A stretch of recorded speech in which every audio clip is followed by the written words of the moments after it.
Asian Americans' strange relationship with Black Americans. Hey, it's Prince of Queens, and first off, I want to lend my support to Bearing. He is a big YouTuber had about 300,000 subscribers until today when they deleted his channel with no warning, claiming some sort of copyright strike or some stupid nonsense. It's awful. That should not happen to somebody. People make their livings with YouTube, and he makes some kind of mean content slightly, but ultimately I think he's a good guy, and I think that he has every right to do what he does, because, you know, the people that he attacks are generally very mean people too. They just usually don't have as big of a platform as he does. So there's a petition going around, sign it.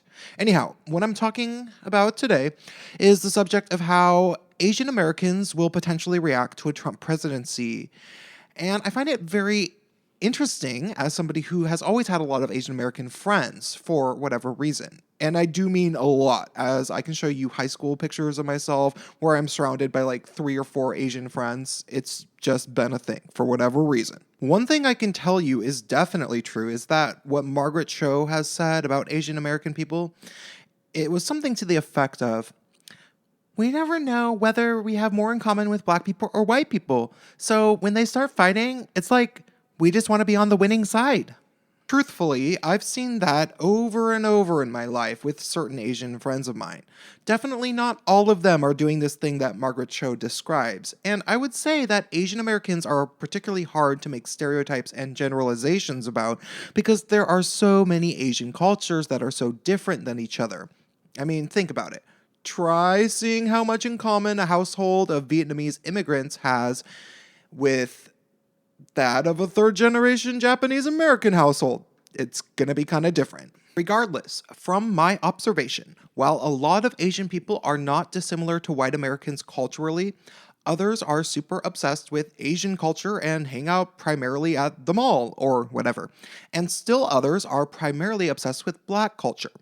There's also a lot of Asian people that you should really keep in mind who seem to veer in whichever direction is most convenient at any given time. Perhaps this has to do with the fact that technically Asian Americans are about the smallest portion of the pie in terms of American citizens.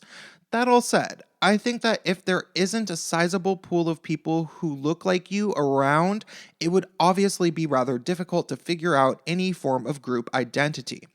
It's not like Asian teenagers in the suburbs often bus all the way down to whatever major city they are closest to just to go to Chinatown. Still, we find ourselves in one very peculiar moment in culture because the racial issues of Black Americans have been, to put it mildly, a tad bit of a concern over the past 4 years.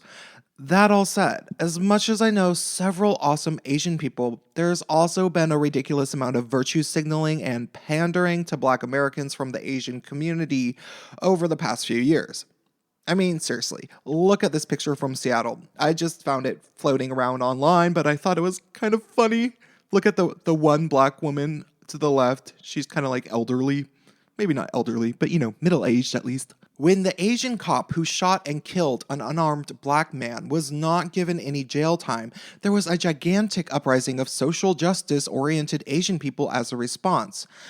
But how much of that was a strict, compassionate, altruistic action for the Black community from the Asian community? And how much of it was a preemptive gesture of communal virtue signaling to show the Black community that Asians are not their enemy? I'm sure it very much depends on the individual, but I'm rather skeptical. Let's just think about the statistics. If we look at the most basic numbers, Asian people are actually one of the most quote-unquote privileged demographics in the USA.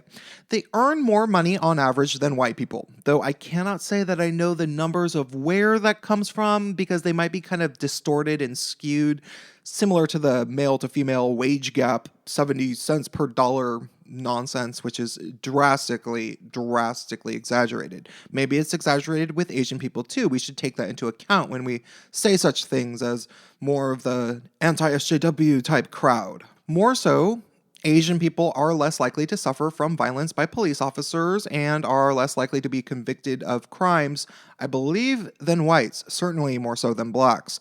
They also have lower rates of poverty, etc. I believe they are also better educated even than white people. These numbers are not super easy to find. I did a few Google searches and it was hard for me to find them for whatever reason. So do correct me if I got something wrong. There might be some slight details that I got wrong, but largely Asian people are faring pretty well. That all begs the question, who do Asian Americans have more in common with? Black Americans or white Americans? I know. Obviously, in an ideal world, we wouldn't be asking this question and people would be getting along beautifully in some sort of Star Trek The Next Generation fantasy land. But that is not what the world we live in is like. We live in a world full of Black Lives Matter and the alt-right. So where do Asian Americans fall in all of this? Does a poor black man in a rough neighborhood have anything in common with an Asian woman who is married to a white guy that lives in Silicon Valley? I've heard it said that the most sought after female dating profiles are that of Asian women, whereas the most sought after male profiles are white guys. The obvious wise-ass remark to make after hearing this is that the main thing Asian guys and black guys probably have in common is that it's hard for them to get Tinder dates. Ooh. Obviously, the way people deal with this is up to each individual. I personally am all for racial harmony, and I hope it goes as well as possible. But don't be particularly surprised if you notice your Asian friend who is constantly virtue signaling their allegiance towards Black Lives Matter on Facebook over the past few years suddenly start sharing rock music videos all over their timeline. They'll think you didn't notice. Trust me. Eventually, starving piranha syndrome will always kick in with social justice warriors. They will eat each other eventually, starting with whomever they feel is the most privileged. And now that they are officially losing the culture war, it's going to get ugly. The black community does not have a particularly great history in terms of appreciating the Asian store owners in their neighborhoods, for example. Look up the death of Latasha Harlins in LA back in 1991. Personally, I hate all this race baiting. I hate that our country is torn apart. I hate all this fighting. I think it is disgusting all around, and I just want it all to end. But the best way that I can think of to do that is with a bit of honesty from all sides. If you're an Asian American, this whole double agent act where you vanish every time there is a problem and then appear every time there is something that will make you look good, that whole thing that you might do sometimes, it might just end wearing a little bit thin on people, both black people and white people. I don't want you to pick a side. I want you to just have a little bit more integrity. That's all I can say. If you do that, you do that. Don't do the flip-floppy thing. It's embarrassing, and you're going to get caught. I'd rather people be consistent with their principles, though I do definitely understand that being in one of the smallest demographics in the nation must be rough. So it is hard to know where you fit in. Still, just a reminder, we live in the social media age, so your secrets will come out. Drop me a comment and stay tuned.